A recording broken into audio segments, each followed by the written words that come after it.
मुजफ्फरनगर के आर्य समाज भवन में पत्रकार वार्ता एवं बैठक बुलाई गई है। सभी जिम्मेदार साथियों को निमंत्रण दिया गया था 2-3 दिन पहले।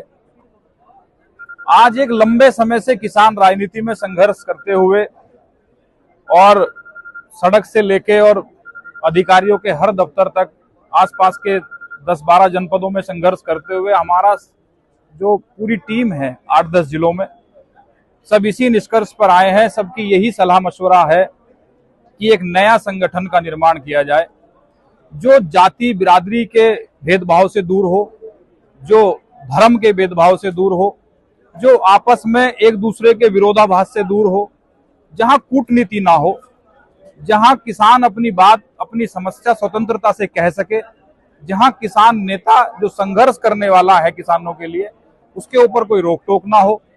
एक ऐसे किसान संगठन का आज हम लोग घोषणा कर रहे हैं, आज उसका गठन कर रहे हैं आप सबकी मौजूदगी में। और ये संगठन यहाँ से हमारे पश्चिम से आज मुजफ्फरनगर में पत्रकार वार्ता है, इसके बाद पूरे पश्चिम से इसका दौरा चलेगा। आज भी 8-10 जिलों से लोग जिम्मेदार साथी बुला रखे हैं। तो आज ये संगठन की यहाँ से घोषणा होगी और इसके बाद पूरे जनपद में पूरे प्रदेश में इसका विस्तार होगा। जरूरत क्या पड़ी आपको इस संगठन में, जबकि आपके अदर संगठन में भी जरूरत तो भाई बात ज्यादा बड़ी जरूरत की भी नहीं है। बात तो ये है कि एक परिवार हो, उसमें चाहे 2 भाई हो चाहे 10 भाई हो, एक समय आवे कि सबको अपना अपना न्यारा होना पड़े, सब अलग अलग काम करें अपने अपने क्षेत्र में अपने अपने साथियों के साथ।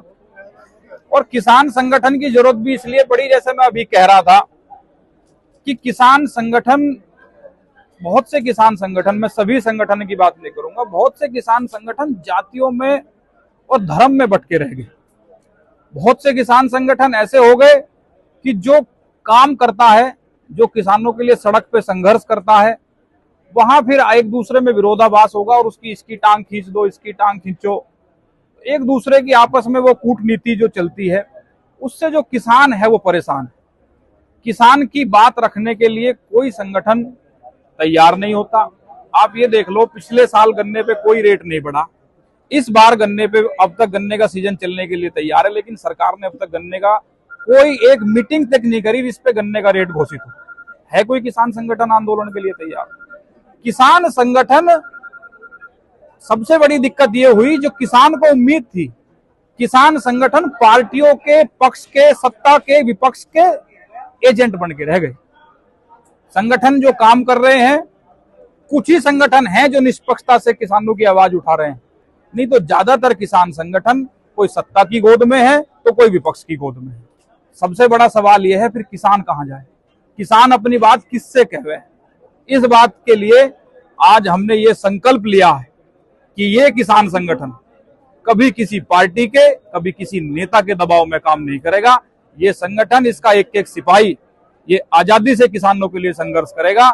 हमें सफलता कितनी मिले ना मिले, कितने किसान जुड़ेंगे कितने नहीं जुड़ेंगे, ये सब भविष्य की गिरफ्त में है, परमपिता परमेश्वर के हाथ में। लेकिन हम ये बात आज दावे से कह सकते हैं कि इस किसान संगठन का एक एक सिपाही ईमानदारी के साथ किसानों के लिए संघर्ष करेगा, बिना किसी भेदभाव के करेगा। कार्यकारिणी की घोषणा की जाएगी आज कार्यकारिणी की घोषणा नहीं है, ये सभी जिम्मेदार लोग यहाँ हैं। आज यहाँ से संगठन की घोषणा है, संगठन के झंडे की घोषणा है, संगठन के लोगों की घोषणा है, संगठन का लोगो जारी होगा यहाँ से। इसके बाद सब अपने अपने क्षेत्र में जाएंगे, अपने अपने क्षेत्र में सब लोग मेहनत करेंगे। जिन जिनको संगठन में जिम्मेदारियां देनी है, ये काम फिर उनके क्षेत्र में जाके होगा, यहाँ से किसी के पद की घोषणा नहीं होगी।